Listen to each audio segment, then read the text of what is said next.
তো hi guys, welcome to my new blog. তো তোমার থাম্বনেল আর টাইটেলে বুঝতে পেরে গেছো আজকের ব্লগটি কি নিয়ে। হ্যাঁ, কুয়া বাগানে দুর্গোৎসব কমিটির পক্ষ থেকে এবারে থাম্বনেল মানে এবারে থিম সেলুলার জেল। তো হ্যাঁ, তোমরা থাম্বনেলে আমি তোমাদেরকে সেলুলার জেলের ব্যাপারে সবকিছু দেখিয়েছি। আমি এবারে তোমাদেরকে সেলুলার জেলের প্যান্ডেলটি ফুল ডিটেলস আমি দেখাতে যাবো। তো প্লিজ ভিডিওটা স্কিপ না করে ভিডিওটা এখান থেকে কন্টিনিউ দেখুন।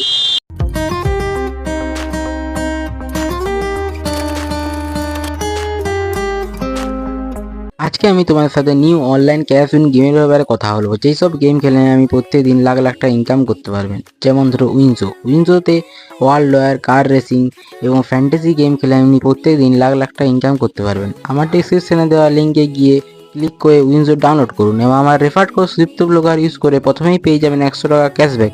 তো এখনই গিয়ে ডাউনলোড করুন। विंजो अब गेम बदल दो। Download from winzogames.com। इस गेम में वित्तीय जोखिम शामिल है और इसकी आदत लग सकती है। कृपया जिम्मेदारी और अपने जोखिम पर खेलें। তো গাইস দেখো, 1 কিলোমিটার সাইকেল চালিয়ে চলে এসেছি পুয়া বাগান রোডে। আর এই পুয়া বাগান রোডের সামনে পুয়া সেলুলার জেলের ব্যানারটি দেওয়া আছে। তো এখান থেকে পুয়া বাগান দুর্গা মহোৎসব মন্দিরে ঢুকতে আর প্রায় 20 থেকে 30 মিটার বাকি আছে। আচ্ছা, এটা অ্যাডজাস্ট লোকেশন হচ্ছে যে এটা হচ্ছে পুয়া বাগান বাস স্ট্যান্ডের ঠিক পরে। এদিক থেকে সোজা চলে গেলে ধলডাং, আর এদিক থেকে মাচানতলা, আর এখান থেকে পুয়া বাগান যেতে প্রায় 10 কিলোমিটার এবার আগে গ্রাম থেকে পুয়া বাগান ঢুকতে।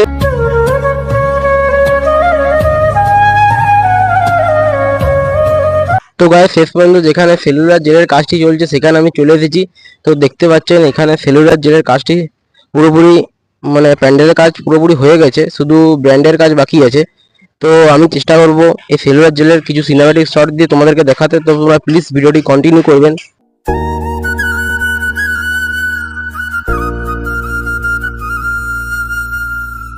তো গাইস, আমি আছি সেলুলার জেলের ঠিক ভিতরে। তো এখনই সেলুলার জেলের কাজ সম্পূর্ণ হয়নি, মানে পুয়া বাগানে যে সেলুলার জেলটি হচ্ছে, যে দুর্গাপূজায় 2024-এ যে থিমটি বানানো হচ্ছে সেটির কাজ এখনো পুরোটি কমপ্লিট হয়নি, অনেকটা বাকি আছে এখনো। তো তোমরা দেখুন সেলুলার জেলের কাজ কতদূর কমপ্লিট হয়েছে। আর সেলুলার জেলের ব্যাপারে যদি তোমরা কিছু জানতে চাও তবে ইউটিউবে সার্চ করবে। আমি যতটা জানি এই সেলুলার জেলকে এক কথায় কালাপানি জেল বলা হয়, যেটি আন্দারবান নিকোবরঞ্জে আছে।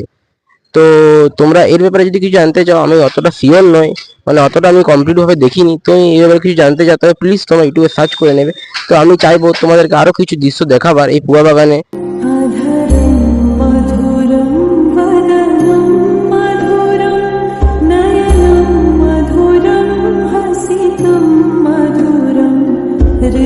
তো আমার পিছনে আছে পুয়া বাগানে দুর্গা উৎসব কমিটির পক্ষ থেকে যে বানানো হয়েছে যে দুর্গা মন্দিরটি, ওটা আমার পিছনে আছে।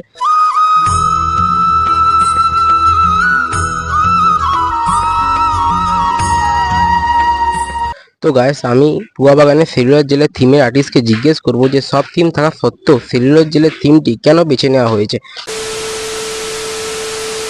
ছোট একটা প্রবলেমের কারণে আর্টিস্ট কাকুর ভয়েস আমার কাছে আসেনি, কিন্তু আমি আর্টিস্ট কাকুকে যে কোশ্চেনগুলো জিজ্ঞেস করেছিলাম সেই কোশ্চেনের অ্যান্সার আর্টিস্ট কাকু কি দিয়েছিল সেটি আমি এই ভিডিওটি তোমাদেরকে বলবো। আমি ফার্স্ট প্রশ্ন করেছিলাম আরো বিভিন্ন থিম থাকা সত্ত্বেও সেলুলার জেলের থিমটি কেন বেছে নেওয়া হয়েছে। এতে আর্টিস্ট কাকু আমাকে যে অ্যান্সার দিয়েছিল, দেখুন ভারত স্বাধীন হয়েছে 85 বছর আগে। স্বাধীনতার আগে ভারতের স্বাধীনতার সংগ্রামীদের উপর সেলুলার জেলে ব্রিটিশরা কিভাবে তাদের অত্যাচার করতো সেটি ফুটিয়ে তুলতে পুয়া বাগানের এই পদক্ষেপ। তো গ্যাস কাকুরির কথা আমার খুব ভালো লেগেছিল। আর একটা কথা, তুমি বাঁকুড়া টাউনে যেখান থেকে দেখো সেখানে সামনে দুর্গাপূজা হচ্ছে, যদি কোনো ভালো প্যান্ডেলের থিম বানানো হচ্ছে তবে তুমি আমাকে কমেন্ট করতে পারো, আমি চেষ্টা করবো সেই থিমটিকে ব্লগের মাধ্যমে ফুটিয়ে তোলা। তো আজকের ভিডিও এখানে শেষ করছি, আবার আসবো নতুন একটা থিমের ভিডিও নিয়ে দুর্গাপূজায়। তো বাই।